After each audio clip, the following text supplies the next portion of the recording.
I promise all my videos won't be about elimination diets, but I have to share this information with you in case you are considering doing one yourself. So, did my Whole30 go according to plans? Not exactly, and let me tell you why. I was expecting to give up all the things for 30 days, and then it would be a challenge, but it would be worth it because I would feel better and better as time went on. And then in the end, as I reintroduced things, I could figure out, which things I wanted to eat more of and less of and go from there.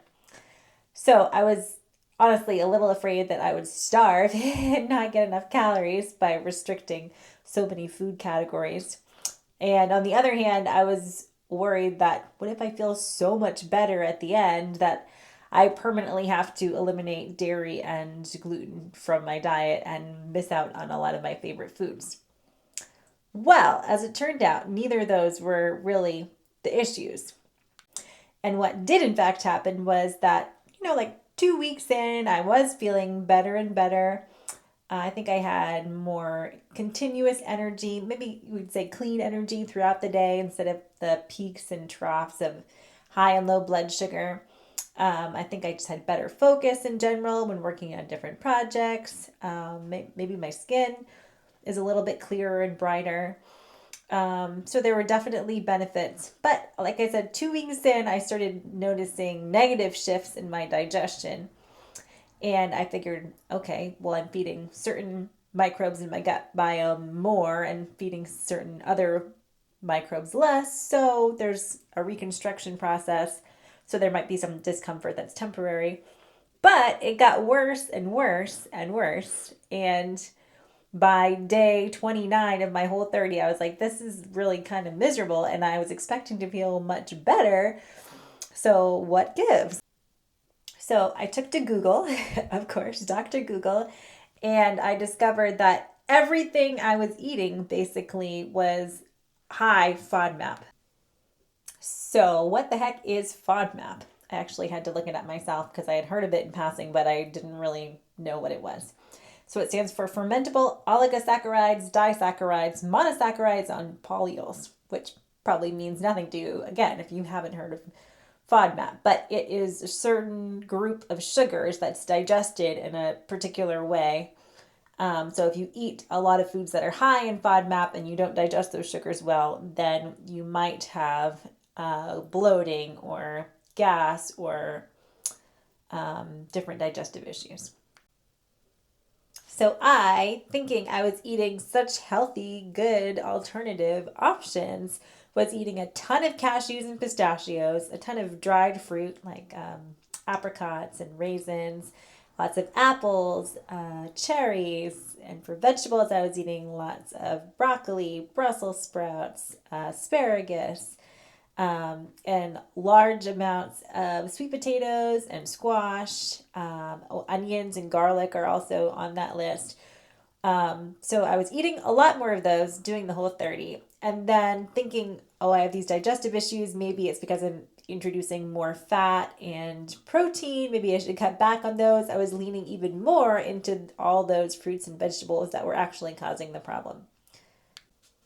So fast forward to the reintroduction phase of the Whole30, and I've added chocolate and wine and grains, although not gluten yet, back in, and dairy even, and I feel so much better than I did when I was doing the Whole30, which is definitely a surprise.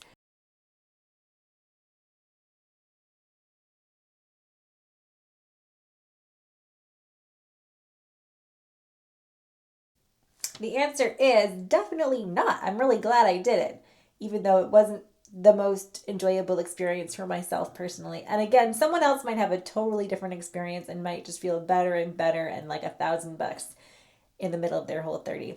But for me, having done it, now I have this FODMAP diet, this awareness of low and high FODMAP foods on my radar. So if I'm extra stressed out one week and I'm not eating very good food and I'm not feeling great and I want to fix something, I know I can zoom in on this list of foods that are better for my particular digestion versus another set of foods that are not great for my own particular digestion.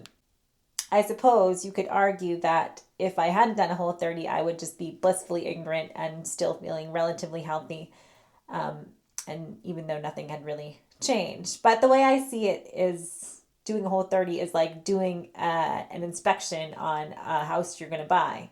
I mean, you could not do an inspection and everything looks great and you feel really good about what you're buying, but doing the inspection means that you're aware of the weak points in your foundation or in your roof. So if there's a storm, then you can be keeping an eye on those particular areas. Or if you have a little extra money or time, then you know what to focus your energy on. So for me, I feel like it's better to be aware of where your weak points are and know what you can do about them rather than just ignoring them and just carrying on with your life.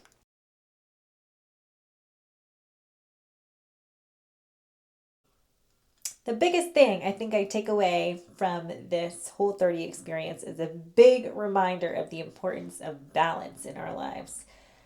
Because around Christmas time, I was eating Christmas cookies after every meal, which probably is not optimal. And then I drastically changed the course of my diet and was eating all these healthy foods that were not also the best for my body. So I sort of need to veer back somewhere in the middle, maybe eat more fruits and vegetables and more protein, which seemed to be helpful for me, but less of those high FODMAP foods that are a little irritating. Another way to look at this maybe is needing to find a balance between regimented diets, rules of any kind, even if they're experiments that you've created for yourself. And on the other hand, just more intuitive eating and listening to what your body requests and is pleased by and is not pleased by on a daily basis and going from there. Another way I've been thinking about balance over the course of my Whole30 is thinking about the distinction between everyday eating and then more festive special eating. And especially when your palate is really limited and you've eliminated a lot of categories of food, it can just feel kind of boring. So I think I had to step in and really embrace the boringness of everyday food, but also delight in just, basic sauteed vegetables or a piece of meat cooked really well and just enjoying very simple things that nourished my body and actually tasted really good. And then on the other hand, more festive eating, even when my diet was restricted, you can still make a really nice stew that simmers for hours on the stove and you buy special ingredients for.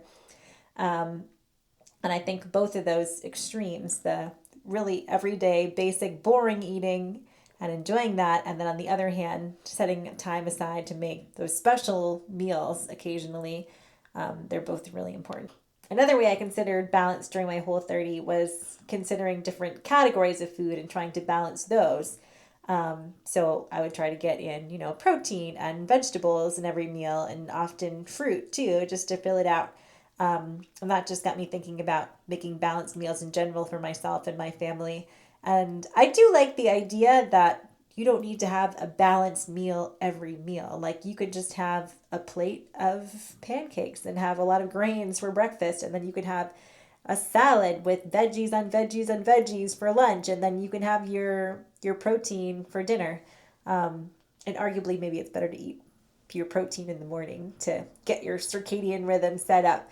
But I don't think we need to obsess about having the perfect balanced meal every time we sit down to eat, but we just need to get the general gentle balance of getting all the things we need in over the course of the day or even over the course of a week. So overall, my conclusion is life is too short to adhere to strict diets and all kinds of rules and regulations for yourself about food, except in an experimental way. And then, of course, if you have a serious medical condition, if you have epilepsy and you're on a keto diet so you don't have seizures, then of course, that's a different case scenario. On the other hand, if you are not attentive to your body's needs and taking care of yourself physically and eating intuitively, then you may not be on this earth as long as you need to do all the things you're supposed to do. So, again, I want to underline the importance of gentle balance, all things in moderation, including moderation. Do some experimenting, see what works for you, and ultimately enjoy your food.